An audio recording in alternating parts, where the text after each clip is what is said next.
The undeclared war raging today in South Vietnam is not being fought in the streets of cities. Since the guerrilla onslaught began in the late 1950s, the Republic of Vietnam has had a little trouble in retaining control of the great urban centers, the place names on the map.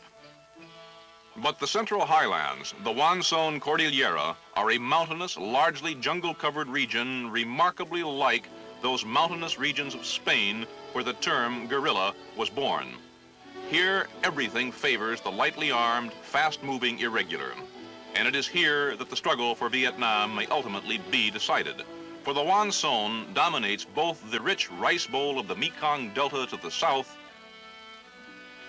and the narrow, densely populated coastal plain bordering the South China Sea. Into this remote, almost impenetrable region, the communists of North Vietnam have infiltrated a steady stream of agitators, terrorists, and professional guerrillas. Their target is not only the highlands,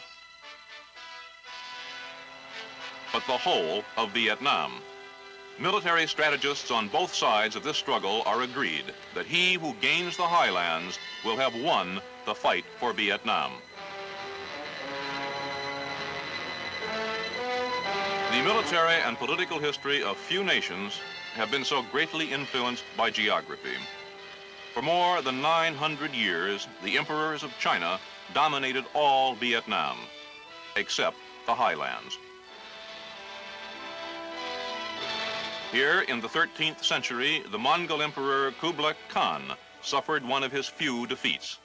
And here in our own century were mustered the revolutionary forces which overwhelmed 180,000 highly trained French troops in the campaigns climaxed by Dien Bien Phu.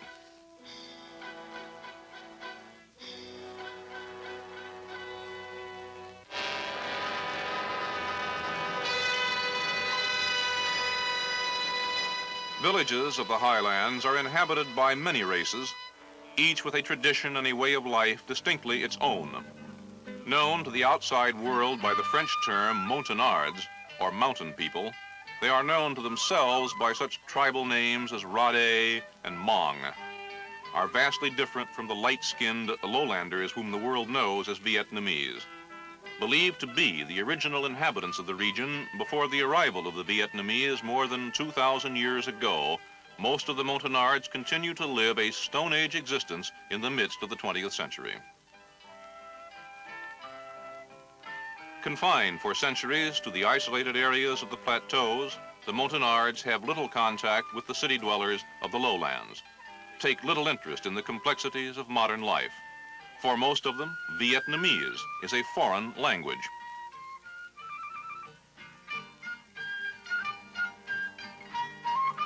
For such people, words like communism and democracy have little meaning, cannot without great difficulty even be translated into their own dialects. Here in the mountains, both Saigon and the communist capital of Hanoi seem equally remote and unimportant.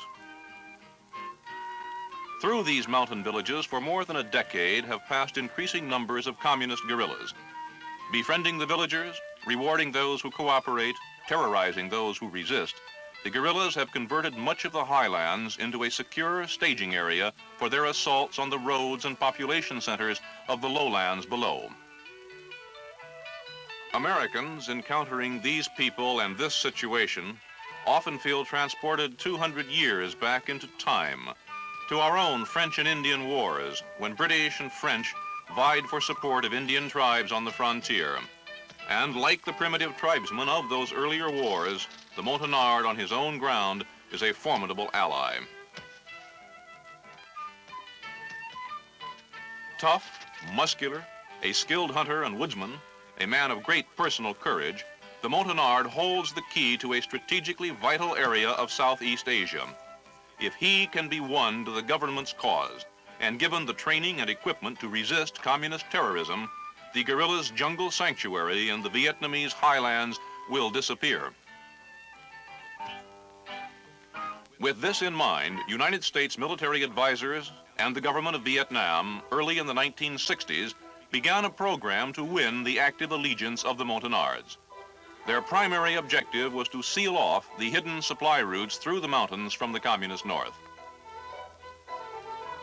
Chosen to execute the plan were the anti-guerrilla experts of the U.S. Army Special Forces, accompanied by Vietnamese Special Forces, whom they themselves have trained, and through whom the bulk of their work in the village will be performed.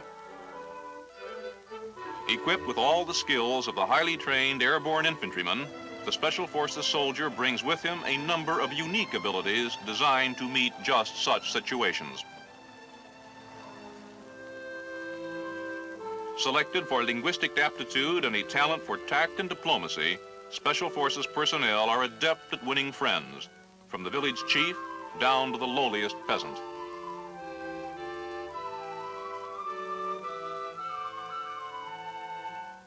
Going into a Montagnard village for the first time is an experience you don't soon forget. In the first place, the only people you're likely to find are the ones who were too old or too young or too sick to run away when they saw you coming.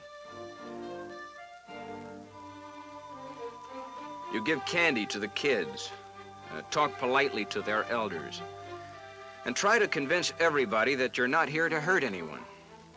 There's no way of knowing whether the men have run away because they're guerrillas themselves or because they believe guerrilla propaganda about the government troops and the terrible Yankees.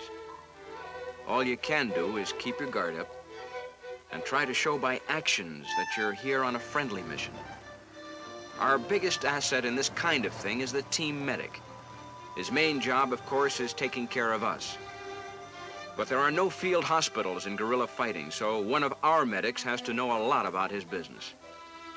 With the modern medicines available, he can do a lot for people in places like this.